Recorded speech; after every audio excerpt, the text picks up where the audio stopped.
যে যুদ্ধের ঘোষণা করেছে সেই যুদ্ধকে আমরা কবুল করেছি।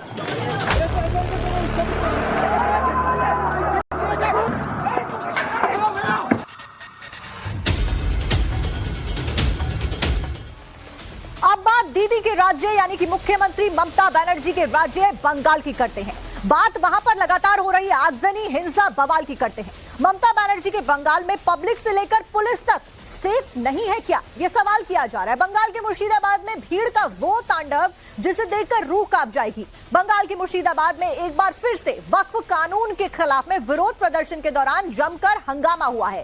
मुर्शिदाबाद में पिछले 3 दिन से विरोध के नाम पर हिंसा हो रही है, लेकिन आज मुर्शिदाबाद जल उठा, जहां पर जुमे की नमाज के बाद में सड़कों पर भीड़ उतरी और भीड़ ने जगह जगह पर आगजनी कर दी। भीड़ नेशनल हाईवे पर उतरी तो जो भी सामने आया उसे आग के हवाले कर दिया गया। पहले सड़क पर खड़ी गाड़ियों में जमकर तोड़फोड़ की गई और इसके बाद में आगजनी का दौर शुरू हो गया। बंगाल में सरकारी बसेस को आग के हवाले कर दिया गया, ट्रक और बाइकों को भी जला दिया गया। भीड़ इतनी ज्यादा उग्र थी कि पुलिस वालों को भी देखकर वहां से रुकी नहीं और वहां से भागी नहीं, बल्कि पुलिस वालों पर ही अटैक कर दिया। आप सोचिए, पत्थरबाजी में कई पुलिस वाले घायल हो गए, जिसके बाद में पुलिस फिलहाल एक्शन में आई और प्रदर्शनकारियों को भगाने के लिए पुलिस ने आंसू गैस के गोले छोड़े। कुछ देर के लिए तो ऐसा लगा कि मुर्शिदाबाद ना हो, जंग का मैदान हो। हर तरफ आगजनी और गोलियों की आवाजें सुनाई देने लगी। पूरा इलाका इन आवाजों से दहल उठा। सबसे ज्यादा तनाव शमशेरगंज, सूती और धूलिया इलाके में है। इन इलाकों में पुलिस की तैनाती बढ़ा दी गई है। वक्फ संशोधन कानून को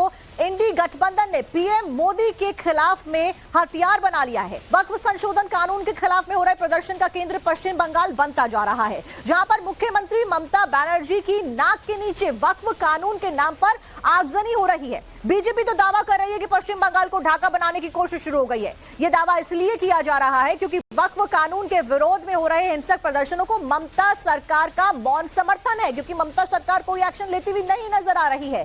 बंगाल वक्फ कानून के खिलाफ में जैसे विरोध प्रदर्शन का एपिसेंटर ही बनता जा रहा है। चलिए पहले आपको एक चश्मदीद का बयान सुनवा देते हैं।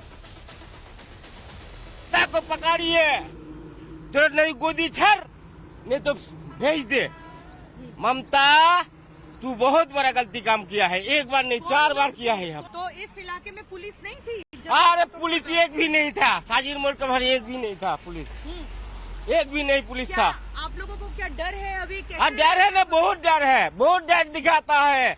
बांग्लादेश चाहता है, बांग्लादेश बोला ना, बांग्लादेश बना दिया, अभी बांग्लादेश बना देंगे। कल दंगा कर रहे थे वो क्या बांग्लादेश से थे? हाँ, बांग्लादेश से, यही का गुंडा था, बहू का गुंडा था, बहुत गुंडा है यहाँ पर। तो आपके जो घर वाले हैं, परिवार वाले हैं, उनको क्या डर लग रहा है इस परिस्थिति? डर लगता है, बहुत डर लगता है। पुलिस कुछ नहीं कर देगा। संसद से पास होकर बने नए कानून के खिलाफ में हिंसा सिर्फ बंगाल में हो रही है तो कोई सवाल उठना भी, कई सारे सवाल उठने लाजमी है। सवाल तो वहां पर सत्ता पर काबिज लोगों से ही पूछे जाएंगे, क्योंकि बंगाल में सबसे ज्यादा हिंसा की तस्वीरें सामने आ रही हैं। फिर हम अपने मेहमानों के साथ में चर्चा की शुरुआत करेंगे कि क्या कुछ है, ममता के बंगाल में बार बार हिंसा क्यों भड़क रही है। सबसे पहला सवाल तो यही खड़ा होता है, क्योंकि अन्य राज्यों से तो ऐसी तस्वीरें सामने नहीं आ रही है। सवाल नंबर 2, बंगाल में हिंसा भड़काने वाला मास्टरमाइंड आखिर कौन है, कौन साजिश करता है? क्या बंगाल में बांग्लादेश बनाने की साजिश रची जा रही है? दीदी अपना राज्य नहीं संभाल रही है क्या, यह भी सवाल है, क्योंकि मौन समर्थन इस जो भड़काया जा रहा है लोगों को और जो हिंसा फैलाई जा रही है उसको ममता सरकार का है। भड़काऊ मौलानाओं पर अब तक एक्शन क्यों नहीं लिया गया सरकार के द्वारा? छठा सवाल यह है कि दबंगबाजों पर बंगाल पुलिस का एक्शन कब होगा? पुलिस को किसने रोका है? हिंसा के वक्त पुलिस कहां गायब हो जाती है और अचानक से सब कुछ आग के हवाले कर दिया जाता है, पुलिस की मौजूदगी नहीं रहती।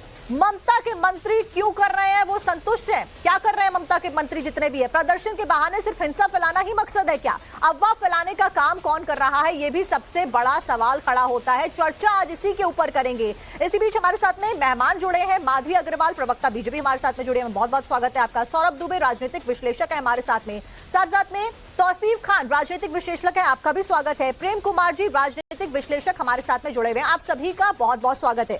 सबसे पहले तो तौसीफ खान जी का ही रुख कर लेते हैं। टीएमसी के समर्थक है वो, उनके भी रुख करेंगे, लेकिन प्रेम कुमार जी पॉलिटिकल एनालिस्ट आप हैं, आपका भी रुख कर लेते हैं। आखिरकार पश्चिम बंगाल में ये जो भी कुछ हो रहा है हिंसा फैलाने के मकसद से किया जा रहा है और पुलिस को किसने रोका है एक्शन लेने से? पुलिस एक्शन लेती हुई क्यों नहीं नजर आ रही है? जी बहुत बहुत शुक्रिया। और आपने बहुत सही कहा कि जहां कहीं भी हिंसा होती है सरकार से सवाल पूछे जाते हैं, पूछे जाने चाहिए, और ये सवाल पूछे जा रहे हैं। ये खुशी की बात है। ये सवाल मीडिया भी पूछ रहा है, ये सवाल राज्यपाल भी पूछ रहे हैं, राज्यपाल एक्टिव हैं, निर्देश भी दे रही हैं। ये बिल्कुल एक पक्ष है जो होना चाहिए। उठ रहे हैं सवाल, ये हिंसा क्यों हो रही है, इसके पीछे कौन लोग हैं।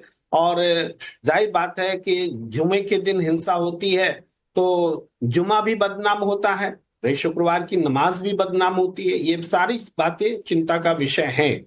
लेकिन इसका दूसरा पहलू भी है। दूसरा पहलू ये है कि यही सवाल इसी तरीके से क्या मणिपुर में लगातार 2 साल से चल रही हिंसा को लेकर पूछे गए हैं? क्या कभी वहां राज्यपाल ने कभी कोई निर्देश दिया था? राष्ट्रपति शासन अब लागू हुआ जब मुख्यमंत्री का इस्तीफा हुआ, वो भी 2 साल बाद। तो ये सब, जबकि पश्चिम बंगाल में तो फोर्सेस कार्रवाई करती हुई भी देखी गई थी। और फिलहाल अगर बात पश्चिम बंगाल की जाए तो बीजेपी ये बताकर लगातार बता रही है, समझा रही है कि ये कानून मुस्लिमों के विरोधी नहीं है, तो मुस्लिमों को क्यों भड़काया जा रहा है? माधवी अग्रवाल जी, फिलहाल पश्चिम बंगाल में राष्ट्रपति शासन की भी मांग उठाई जा रही है। देखिए, ये स्थिति जो बनी हुई है पश्चिम बंगाल में साफ साफ बिल्कुल दिख रहा है, क्योंकि टीएमसी के मंत्री ने ही जमाते उलमा ए हिंद के जो मंच से खड़े होकर, जो सिद्दीकुल्ला चौधरी हैं, उन्होंने लोगों को जाम करने के लिए, कोलकाता में घेराव करने के लिए, पश्चिम बंगाल को पूरा रोक देने के लिए आह्वान किया। और ये पूरे उन्होंने मंच से किया और लोगों को भड़काया। देखिए, जो कानून बन के आया है उसके लिए गलत जानकारी देकर ये लोगों को लगातार भड़का रहे हैं। और ये वो लोग हैं जो लोग वक्फ की जमीन पर गैर कानूनी तरीके से अपना अधिकार बनाए हुए हैं, उन्हीं लोगों को सबसे ज्यादा तकलीफ हो रही है। ममता बनर्जी की इंटेलिजेंस जो है, रामनवमी के जुलूस के पहले, रामनवमी की शोभा यात्रा के पहले तो उन्होंने टीवी पर बोलना शुरू कर दिया था कि हमें खबर मिल रही है, सूचना मिल रही है कि जो है हिंसा हो सकती है। लेकिन ममता बनर्जी को इन मंचों से खड़े होकर इनके नेताओं के द्वारा बोले जा रही बातों से कोई सूचना नहीं मिल रही है, ना वो इस पे कोई भी गतिरोध कर पा रही है, ना रोक पा रही है। उनके प्रशासन जो है बिल्कुल पूरी तरीके से निष्क्रिय है। बीएसएफ की टीम को उतारना पड़ा है। मुर्शिदाबाद में लगातार आगजनी हो रही है। पुलिस वालों की गाड़ियां जलाई जा रही है। देखिए, बिल्कुल किया जा रहा है। अच्छा, सौरभ दुबे जी भी हमारे साथ हैं, राजनीतिक विश्लेषक आप हैं। सौरभ दुबे जी, आखिरकार ममता बनर्जी मौन क्यों नजर आ रही है? ये सब जो हिंसा हो रही है, पुलिस की गाड़ियों को नुकसान पहुंचाया जा रहा है, आम जनता की प्रॉपर्टी को नुकसान पहुंचाया जा रहा है, हिंसक प्रदर्शन किए जा रहा है, ऐसे में ममता बनर्जी की चुप्पी क्यों है? क्या वोट बैंक को साधने के लिए ही ये चुप्पी साधी हुई है ममता बनर्जी? देखिए, सबसे पहले तो हनुमान जयंती की सभी को हार्दिक शुभकामनाएं। और जिस प्रकार से पश्चिम बंगाल जल रहा है, झुलसा हुआ है, उससे लगता है कि आज हनुमान जी की बहुत जरूरत है पश्चिम बंगाल को। और मेरा मानना है कि कम्युनल, क्रिमिनल, क्रूर करतूत, असंवैधानिक अराजकता को संवैधानिक प्रतिबद्धता में बदलने का काम ममता बनर्जी जी का होना चाहिए, लेकिन वो इससे बहुत दूर नजर आ रही हैं। कहीं भी ममता बनर्जी का शासन, मुख्यमंत्री होते हुए उनका जो सभी लोगों के साथ न्याय वाली बात होनी चाहिए, वो दिखाई नहीं दे रही है पश्चिम बंगाल के अंदर। बड़े दुख की बात है कि आज देखिए, हिंदुओं के मंदिर जो लगातार साधु संत आज तक अपील करते हैं, वो भी सरकार के पास मंदिर है, लेकिन वो लोग बड़ी शांतिपूर्वक मांग करते हैं कि हमें कुछ मंदिर दे दिए जाए, सरकार के चंगुल से बाहर निकल जाए, लेकिन कभी वो इस तरह की अराजकता नहीं फैलाते। मुझे बड़े दुख की बात है कि वक्फ बोर्ड जो मुस्लिमों के हित के लिए, जो गरीब, पसमानदा, शोषित, पीड़ित मुसलमान है, उनके हित के लिए एक आया हुआ बिल, उसको बिना सोचे समझे जिस प्रकार से पश्चिम बंगाल के अंदर सौरभ दुबे जी, ये सवाल भी खड़ा किया जा रहा है कि एक खामी तो बता दीजिए। बीजेपी भी यही सवाल लगातार कर रही है कि एक आप पॉइंट बता दीजिए जिससे मुसलमानों के खिलाफ में ये कानून साबित हो सकता है। इस सबके बीच में हमारे साथ में तौसीफ खान जी, टीएमसी समर्थक, भी जुड़ गए। तौसीफ खान जी, सरकार आपकी है पश्चिम बंगाल में, इतनी हिंसा भड़क रही है, इतने लोग घायल हो रहे हैं, इतनी ज्यादा प्रॉपर्टी को नुकसान पहुंच रहा है, इसके ऊपर क्या कुछ कार्रवाई की जा रही है सरकार के द्वारा? और इस हिंसा भड़काने के पीछे जिम्मेदार कौन है, कौन इसको हवा दे रहा है? देखिए, सीधी बात है, बीजेपी सरकार ने देश में अराजकता फैलाने के लिए ये कानून लाया है। जोर जबरदस्ती ये कानून लेके आ रहे हैं उस कम्युनिटी के लिए जो कम्युनिटी कह रहा है कि भाई हमें ये कानून नहीं चाहिए। एक सेकंड माधवी जी, एक बोलने दीजिए तौसीफ जी को। देखिए, जब किसान कानून मोदी सरकार ने लाया था, उसका भी विरोध हुआ था। 200 से ज्यादा मासूम किसानों की जान चली गई। उसके बाद जाकर के सरकार ने जो है कानून को वापस लिया। अब देश में वही माहौल मोदी सरकार कर रही है। बंगाल सरकार की तरफ से बार बार ये चीफ मिनिस्टर ने खुद भी अपील की और भी नेता अपील कर रहे हैं। तो लोकल में मुर्शिदाबाद के जो एमएलए हैं वो भी जो है लोगों के साथ मिलकर कह रहे हैं कि बंगाल सरकार जो है वक्फ की को कानून को समर्थन नहीं करती है। ममता बनर्जी ने कहा भी है कि वक्फ कानून को लागू नहीं किया जाएगा। लेकिन क्यों नहीं किया जाएगा? कानून के बारे में सारी जानकारियां तो सरकार लगातार दे रही है, और कानून जब बन गया है, संसद से पास हो गया है, तो कैसे उसको फॉलो नहीं किया जाएगा? और कारण क्या है? साक्षी जी मैं बताता हूँ, देखिए ये इन लोगों को प्लीज डिस्टर्ब ना करें। देखिए साक्षी जी, कानून जो है पार्लियामेंट को कोई भी कानून पास कर दे ऐसा नहीं है। पार्लियामेंट को जो है संविधान के दायरे में रहकर कानून पास करने का अधिकार है। पार्लियामेंट को कोई अधिकार नहीं है कि संविधान के दायरे के बाहर कानून पास कर दे। 13-14 घंटे बहस हुई है ना इसके ऊपर, सबने अपना पक्ष रखा है ना, उसके बाद ही तो ये कानून बना है बिल से। उसके बाद से पहले तो चर्चा ही की जा रही थी ना। नहीं तो वो तो मार्जिन लेके बैठे हुए मेजॉरिटी 233 एमपी ने पार्लियामेंट में इस अमेंडमेंट के खिलाफ वोट किया। मार्जिन जो है वो लगभग 30 का है। अगर वो 30 वोट बीजेपी के साइड में नहीं पड़ते, वो 30 वोट इधर पड़ जाते, तो ये कानून पास नहीं होता। आप देखिए, क्या ये यूनानिमस कानून है? नहीं। क्या ये पूर्ण बहुमत से पास किया कानून है? नहीं।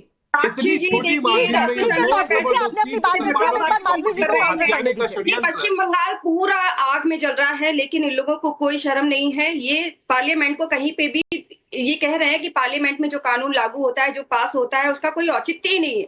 इन्होंने तो थोड़े दिन पहले जो सुप्रीम कोर्ट से वर्डिक्ट आया था उसको भी इन्होंने नकार दिया था। ममता बनर्जी की तो आदत हो गई है कि केंद्र सरकार से जो भी कानून पारित होगा, जो भी योजनाएं आएंगी, उसको पश्चिम बंगाल में लागू नहीं होने देंगी। अब ममता बनर्जी स्टेज पे खड़ी होकर बोल रही है कि हम वक्फ बोर्ड के कानून को नहीं मानते। इसके लिए ये भड़क रही है हिंसा, और ये बोल रहे हैं कि बीजेपी चाहती है। भाई आप लोगों को क्यों बरगला रहे हैं? क्यों लोगों को इस तरीके से आगे उतार के अपनी राजनीति की रोटियां सेकने की कोशिश कर रहे हैं? आज जो गरीब लोग मारे जाएंगे इसके चक्कर में आप लोग पूरे बंगाल को जलाने की स्थिति में आ गए। आपने पहले बोला कि क्या आप मुसलमानों की प्रॉपर्टी हथियाना चाह रही है, तो कहाँ लिखा है कि मुसलमानों की प्रॉपर्टी को हथियाया जाएगा? ये संशोधित कानून जो बनाया गया है उससे तो मुसलमानों के हित की बात होगी ना।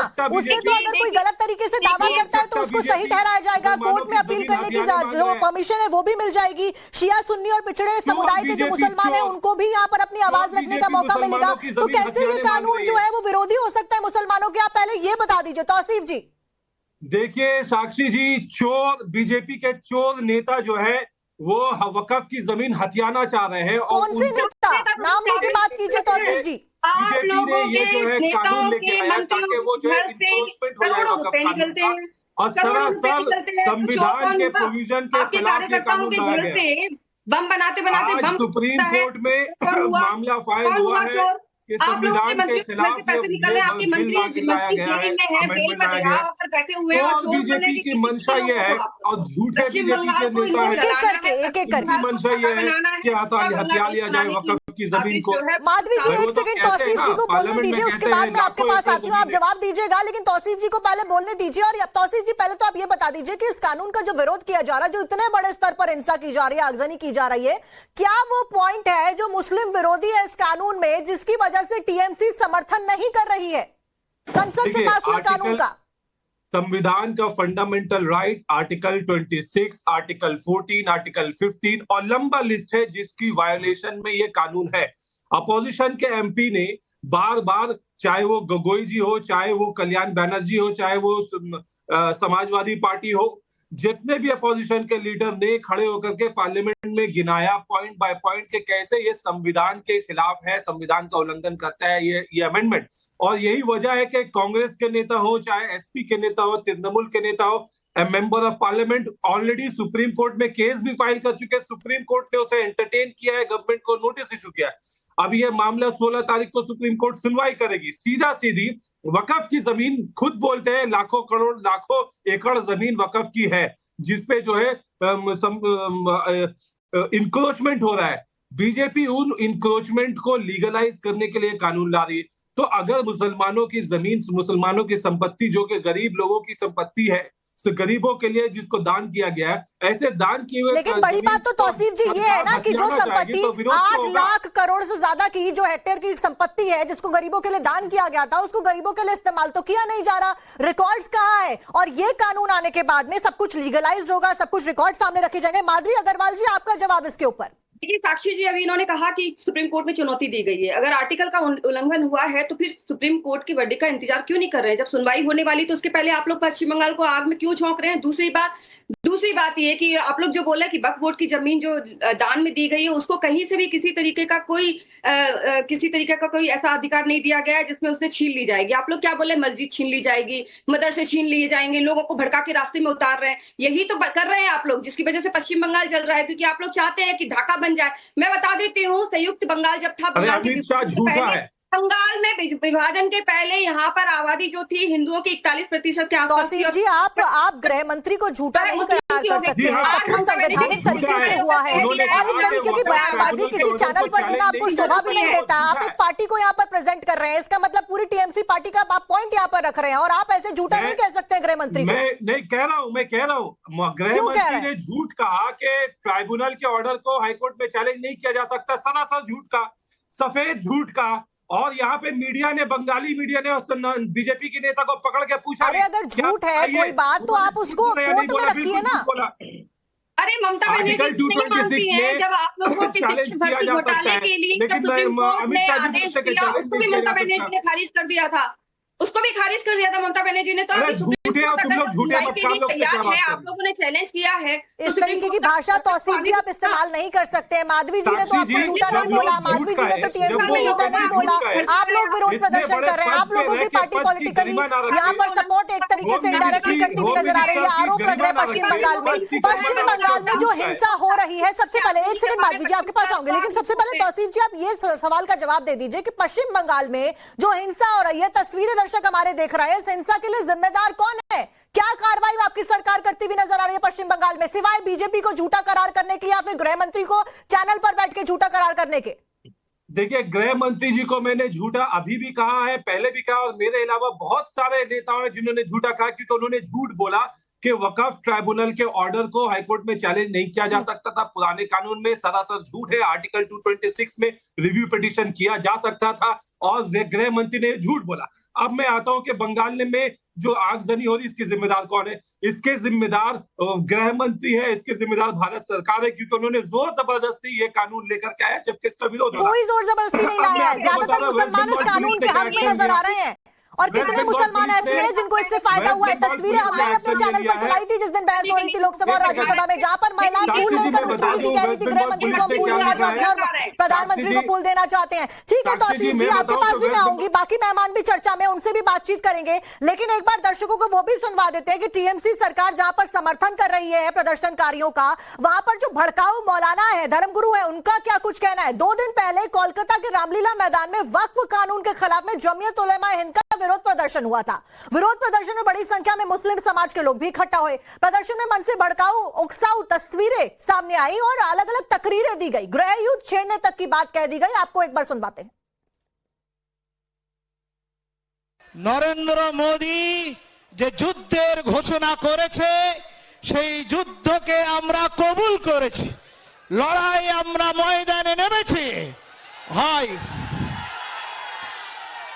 জং আমরা শুরু করিনি, দেশের ভেতরে ভ্রাতৃত্ব বোধকে ভেঙে দেওয়ার চক্রান্ত আমরা করিনি, আমরা ঐক্যবদ্ধভাবে চলতে চেয়েছি।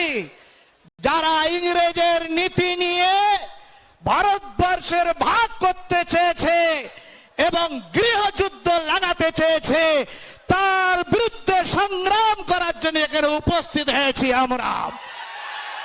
আমরা জানি জিতলে শহীদ, নয়তো গাজী। এই তো যাদের নেশা, তাদের নিয়ে नरेंद्र मोदी।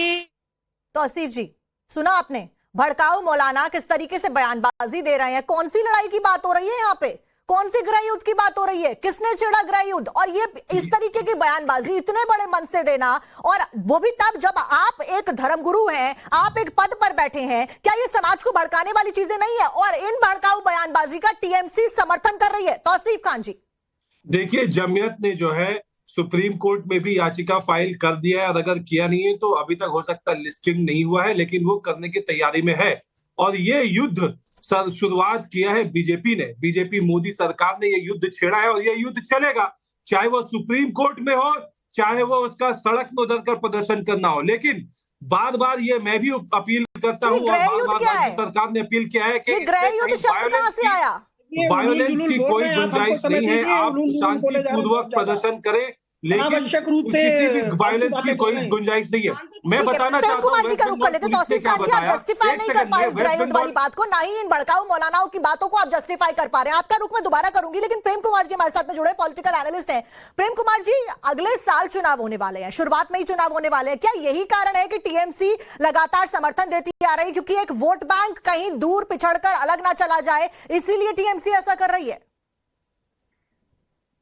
देखिए साक्षी जी, अभी आपने एक बयान दिखाया, और मौलाना का बयान जमहियत के थे, उनका बयान अगर भड़काऊ होता तो आप इसको नहीं दिखा रही होती, क्योंकि आपका मकसद तो भड़काऊ बयान को दिखा के भड़काना नहीं होता है लोगों का।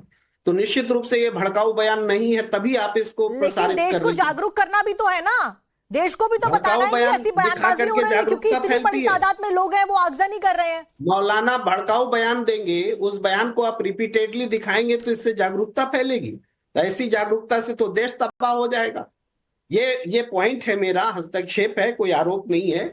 दूसरी बात, आपका जो प्रश्न है वो प्रश्न बहुत वाजिब है। ममता बनर्जी से तीखे सवाल पूछे जाने चाहिए। ये हिंसा प्रशासन की विफलता है, ये हिंसा LIU की विफलता है, खुफिया विभाग की विफलता है। दूसरी तरफ और एक बात और है कि ममता बनर्जी ने चूंकि ये भरोसा दिलाया था कि हम इस लड़ाई को लड़ेंगे, तो उस भरोसे का मतलब है और उन पर जिम्मेदारी आ जाती है कि जो जनता सड़क पर उतर रही है तो उसको वो ना उतरे, वो उनकी लड़ाई लोकतांत्रिक तरीके से लड़े। तो ये बात है जो तौसीफ जी से भी पूछे जाने की आवश्यकता है कि इस हिंसा को रोकने के लिए आप क्या कदम उठा रहे हैं। ठीक है, संसद में जो हुआ और वो एक तरफा हुआ, वो सारी बातें हैं, कोर्ट में भी गए हैं, वो भी बातें हैं, लेकिन इसका मतलब ये नहीं कि एक और मणिपुर बंगाल में पैदा कुमार जी, इस बीच एक और बयान सुनवा दीजिए, देते हैं दर्शकों को कि कैसे बंगाल के मंत्री सिद्दीकुल्ला चौधरी यहां तक कह रहे हैं कि जो प्रदर्शनकारी कर रहे हैं उससे मुख्यमंत्री ममता बनर्जी काफी खुश है। एक बार सुनवा देते हैं। मुख्यमंत्री ऑफिस থেকে ফোন এসেছিল এক্ষুনি, এইসব সমাবেশ থেকে তিনিও সন্তুষ্ট। মুখ্যমন্ত্রী অফিস থেকে ফোন এসেছিল এক্ষুনি, এইসব সমাবেশ থেকে তিনিও সন্তুষ্ট। प्रेम कुमार जी, अब जवाब दीजिए आप। ममता बनर्जी बहुत खुश नजर आ रही है जो भी कुछ हो रहा है, ये बयान है सिद्दीकुल्ला का।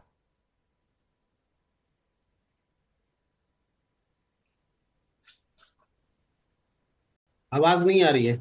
आवाज आ रही है प्रेम कुमार जी आप तक?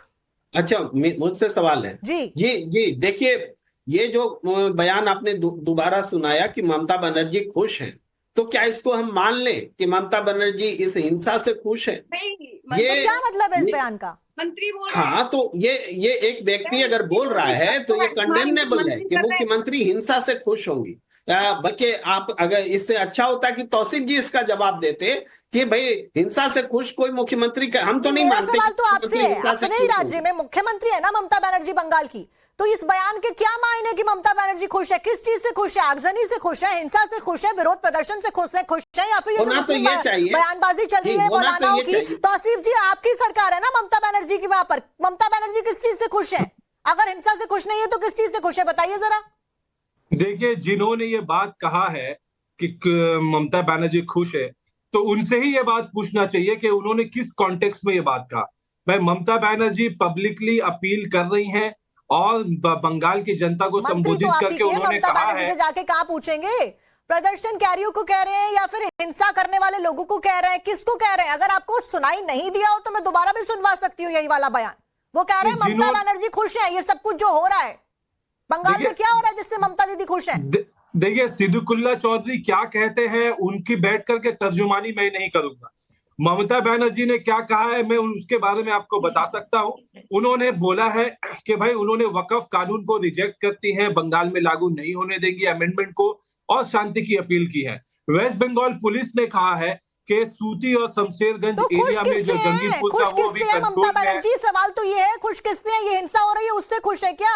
या जो भी कुछ हो रहा है, जैसे भी प्रदर्शन हो रहा है, इस तरीके से खुश है? प्रदर्शन करिए, कानून के खिलाफ में जाइए, कुछ भी करिए, लेकिन क्या हिंसा से ममता बनर्जी खुश है? सवाल ये है। इसका जवाब माधवी अग्रवाल से ले लेते हैं एक बार। देखिए साक्षी जी, सामने सामने दिख रहा है, ये इनके मंत्री हैं। मंत्री जाकर मंच पे खड़े होकर बोलते हैं, ममता बनर्जी बोलती है हम इस कानून को नहीं मानते, मुझे पता है मुस्लिम भाइयों आप लोगों को बड़ा दुख हुआ है और मैं बहुत आपके साथ हूँ। यहाँ पर इन लोगों ने कोर्ट में चैलेंज किया हुआ है, सुप्रीम कोर्ट में, लेकिन उसकी भी इनको चिंता नहीं है। इनको पहले ही यहाँ पे जो है, यहाँ पे आतंक मचा देना है, हिंसा कर देना है। ममता बनर्जी शिक्षकों के ऊपर में लाठीचार्ज करवाती है।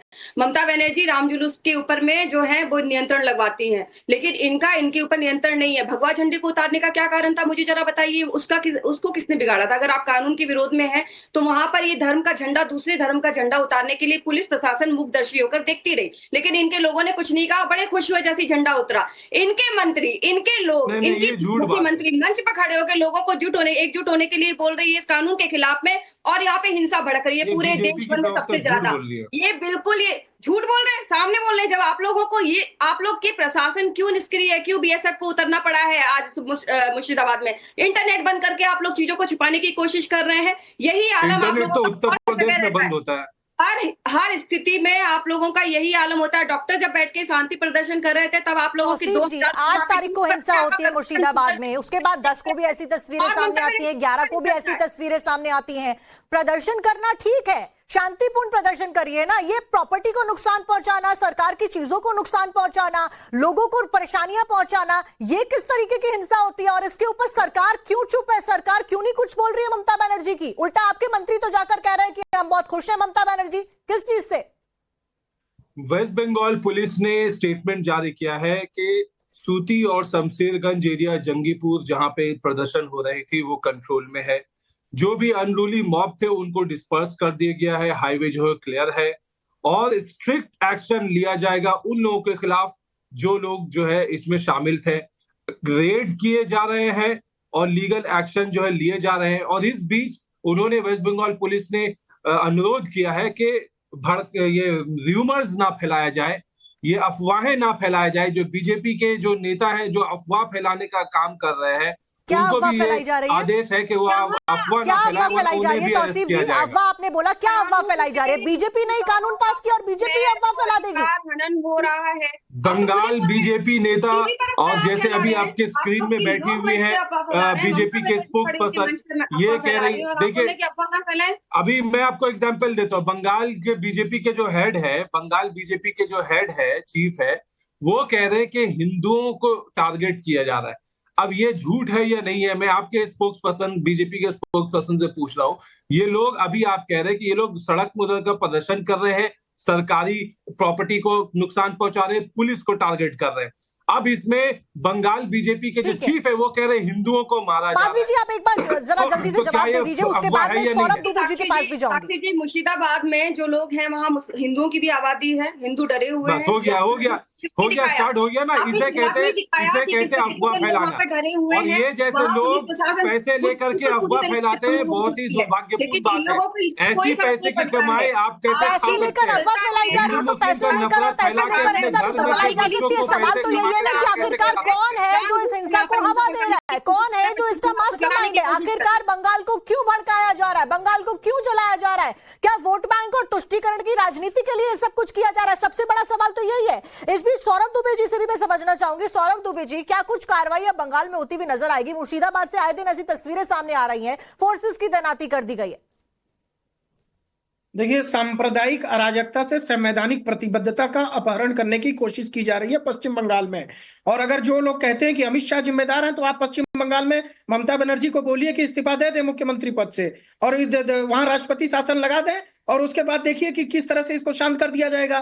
पश्चिम बंगाल को लीबिया, सीरिया बनाने की कोशिश की जा रही है। एक बड़ा वर्ग जो है मुसलमानों का जो है वो लगातार अराजकता का माहौल बना रहा है, तोड़ फोड़ कर रहा है, ट्रेनें रोकी जा रही हैं, ट्रेनों को जलाया जा रहा है। क्या ये हिंदुस्तान है? का एक भाग आपको दिख रहा है? जिस प्रकार से ममता बनर्जी वहां पर मुख्यमंत्री है, क्या उनकी नैतिक जिम्मेदारी नहीं है कि वो आए और बोले अगर आपको प्रदर्शन करना है शांतिपूर्ण तरीके से करिए? इस गांधी के देश में आखिरी 30 सेकंड में आखिरी 30 सेकंड में पास आप जल्दी से जवाब दे दीजिए कि पश्चिम बंगाल की सरकार, जहां से ये हिंसाजनक तस्वीरें सामने आ रही हैं, अब क्या करेगी? प्रदर्शन करना एक तरफ, समर्थन करना एक तरफ, लेकिन इस हिंसा को कैसे कंट्रोल करने का प्लान है ममता सरकार के पास?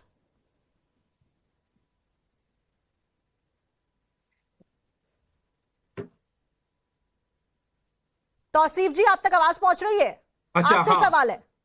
हाँ, देखिए, जैसे मैंने आपको कहा कि वेस्ट बंगाल पुलिस ने ऑलरेडी स्टेटमेंट इशू कर दिया है कि सिचुएशन कंट्रोल में है, और जो लोग इसमें हिंसा में शामिल है और जो लोग अफवाह फैलाने का काम कर रहे हैं, बीजेपी के चीफ को, जैसे मैंने आपको उदाहरण दिया, आप टीवी का उनका बाइट चला दीजिए, वो बाकायदा टीवी को बाइट देते हुए कह रहे हैं तो किसी ने नहीं बांधे ना, पुलिस द्वारा अब तक अरेस्ट कितने लोग किए गए, कितनी कार्रवाई की गई, पुलिस आखिरकार गायब कहां हो जाती है? इतनी फोर्सेस की तैनाती की जाती है, लेकिन जैसे ही हिंसा शुरू होती है वैसी पुलिस गायब हो जाती है। उसके बाद आप कहते हैं कि कार्रवाई की जा रही है, ऐसी कोई खास कार्रवाई होती भी हमें नजर नहीं आ रही है। हालांकि आप पार्टी की लाइन पर चल रहे हैं, मैं आपकी बात समझ सकती हूँ। इसी के साथ में चर्चा हमने की, तमाम मेहमान हमारे साथ में जुड़े, आप सभी का बहुत बहुत शुक्रिया। मुर्शिदाबाद में किस तरीके से आगजनी की गई, तोड़फोड़ की गई, उसकी तस्वीरें आप सभी ने देखी।